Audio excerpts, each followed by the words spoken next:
빛나라 과학 지식 빛내야 할 내용 광합성 두 번째 이야기입니다. 자, 여러분들 광합성이라는 게요.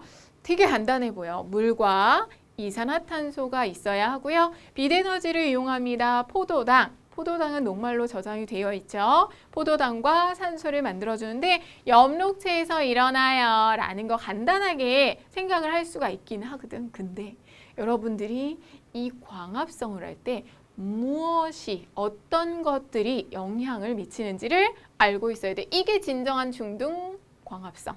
중학생이 알아야 할 광합성이라고 생각을 하시면 됩니다. 광합성이 일어나는 과정 간단하게 생각을 해보시면 물, 뿌리에서 흡수한 물과 식물의 잎의 기공을 통해서 흡수된 이산화탄소가 필요하고요.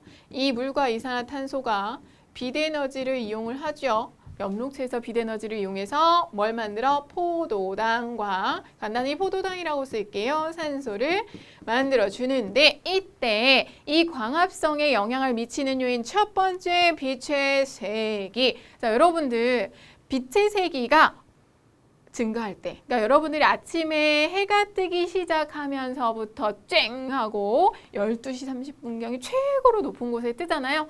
그때까지 이렇게 쭉 살펴보면 빛의 세기가 세질수록 광합성량은 점점 증가를 합니다. 그런데 한도 끝도 없이 막 증가하는 게 아니라 일정한 수준이 되면 더 이상 증가하지 않고 그만큼만 유지가 돼요.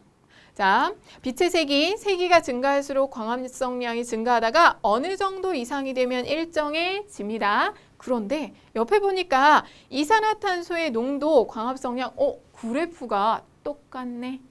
가로축만 다르고 똑같아. 이산화탄소 농도도 한 0.3% 정도에서 가장 활발하고요. 더 이상 내가 0.4, 0.5 아무리 늘려줘도 더 이상 증가하지 않아요. 자, 이산화탄소 볼게요. 이산화탄소 농도가 증가할수록 광합성량은 증가하다가 어느 정도 이상이 되면 일정하다. 왜 그럴까? 자, 여러분들 빛의 세기와 이산화탄소 농도 쨍쨍 빛이 비춰주고 이산화탄소가 공급이 될 거예요. 애초에 이산화탄소가 필요하죠, 광합성에. 그런데 광합성이 일어나는 장소, 선생님이 엽록체가 공장입니다 라고 이야기했었죠. 자, 그 공장, 여러분들이 실제로 공장을 운영한다고 생각을 해볼게요. 내가 공장에 라인이 2개가 있어. 그래서 이 라인에 밀가루, 빵 만드는 공장이야. 밀가루, 계란 뭐 이런 거 넣고 막 빵을 만듭니다. 근데 밀가루가 내가 오늘 원래는 100봉지의 밀가루를 써요. 100봉지의 밀가루 써서 딱 만들고 있었는데 내가 300, 400봉지 가져와도 이 라인에서 만들 수 있는 건 한계가 있잖아. 아무리 재료가 많으면 뭐해? 공장을 돌려주는데 한계가 있죠. 마찬가지야. 빛에너지, 빛의 색이나 이산화탄소 농도를 아무리 높여준다고 하더라도요.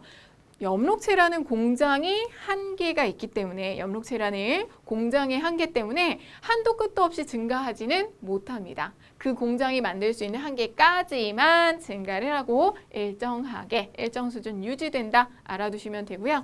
그럼 세 번째 온도 봐봐. 온도는 올라가다가 갑자기 훅 떨어집니다. 35에서 45도, 40도 정도에서 가장 활발하게 일어나다가 뚝 떨어진다. 자, 여러분들 광합성 온도가 높아질수록 증가하다가 일정 온도 이상이 되면 광합성량이 급격히 감소를 하는데 왜냐하면 이 광합성에 관여하는 여러 가지 요소들이 있어요. 이것들이 단백질 등으로 이루어져 있는데 온도가 너무 높아지게 되면 걔네들이 제대로 작동을 못해. 우리 사람도 체온 정도가 딱 36.5도 정도죠. 이거보다 온도가 너무 높아지면 열나고 아프고 문제가 생기지. 똑같아요. 그래서 적정 온도가 있는 거고 그때까지 어느 정도 온도가 되면 급격히 올라갔다 뚝 떨어집니다. 이 온도가 있겠죠. 그럼 여러분들은 뭘 기억해야 할까? 기본적인 이유. 그래서 안 되는구나 정도 확인을 하신 다음에 그래프를 알아두시는 게 좋아요. 그래프 많이 물어보거든. 잘 기억해 두시고. 자, 그러면 광합성에 의해서 만들어진 여러 가지 물질들이 어디로 이동이 되고 어떻게 저장이 되면 어떻게 사용이 됩니까? 요거 조금만 확인해 볼 건데 이거는 읽어만 봐도 돼. 보자. 산소가 만들어지죠. 산소는 일부는 호흡에 사용되고 남은 건 잎의 기공을 통해 뿜뿜 뿜어지면서 우리가 숨을 쉴 때 쓴다 그랬고요. 양분이 만들어지잖아. 그러면 양분이 만들어질 때 포도당이 생성이 되는데 포도당의 일부는 입에서 사용을 합니다. 여러분들, 우리가 에너지를 내서 움직이고 얘기하고 이런 거 할 때 양분이 필요하죠. 그 양분을 분해해서 에너지를 얻는 거잖아. 식물도 광합성을 하고 뭐 증산작용이 일어나고 이런 것들을 하기 위해서는 에너지가 필요하다. 그때 필요한 에너지를 포도당에서 얻는 거예요. 일부를 포도당 이용을 해요. 그리고 나서 일부가 물에 녹지 않는 녹말로 바뀌어서 저장이 됐다가 저녁이 되면 설탕으로 바뀝니다. 언제? 저녁에. 낮에는 광합성하느라 딴 일 못해. 잠깐 너는 녹말로 저장되어 있으려무나. 그냥 여러분들 한 개로 딸랑 한 개로 저장하는 것보다 녹말의 형태로 차곡차곡 저장하는 게, 그러니까 박스에 덩어리 크게 박스로 만들어서 저장한다고 생각하면 돼요. 그렇게 해서 저장을 했다가 저녁이 되면 자 이제 운반을 하는데 덩어리가 너무 크잖아. 녹말 덩어리가 너무 크면 운반하기가 힘들기 때문에 설탕의 형태로 또 조각조각 잘라서 운반을 하는데 이때 채관을 통해서 각 부분으로 운반이 됩니다. 자, 그럼 운반이 됐을 때 어떻게 저장이 될까? 감자는 줄기의 녹말의 형태로, 옥수수는 열매의 녹말의 형태로, 고구마 뿌리의 녹말의 형태로, 양파는 비늘잎의 포도당의 형태로 저장을 합니다. 자, 여러분들 혹시 포도당 입에 넣으면 무슨 맛이 나는지 알아요? 단맛 난다. 실제로 양파를 먹어보면 단맛이 나는데 선생님 생양파 너무 맵잖아요. 선생님이 먹으라고 해서. 그치? 근데 양파를 살짝 익혀서 먹으면 단맛이 너무 맛있잖아. 그쵸?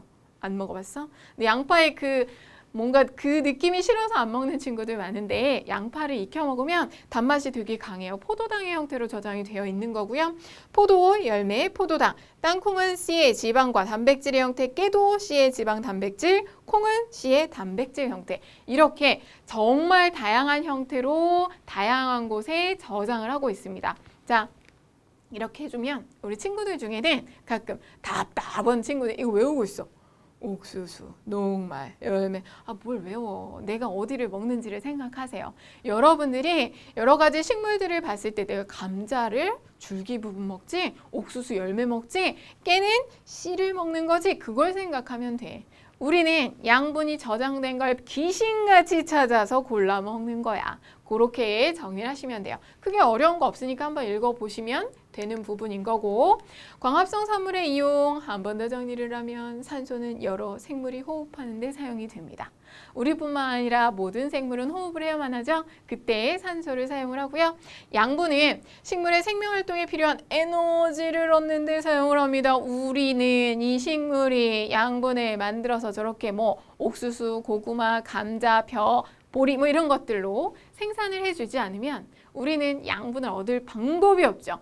햇빛 아래 앞만 가서 서 있어봐. 시커멓게 타기만 하지 절대로 광합성은 할 수가 없잖아. 그래서 그걸 이용하고요.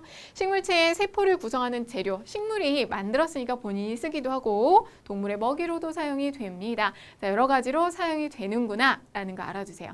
그러니까 여러분들이 보시면 뭔가 선생님이 광합성에 대해서 식이 어떻고 얼만큼의 물이 필요하고 얼만큼의 에너지가 이런 거 계산하는 것보다는 광합성을 통해서 어떤 게 필요하고 어떤 게 만들어지고 어디에 어떻게 사용되는지 위주로 설명을 해드리죠.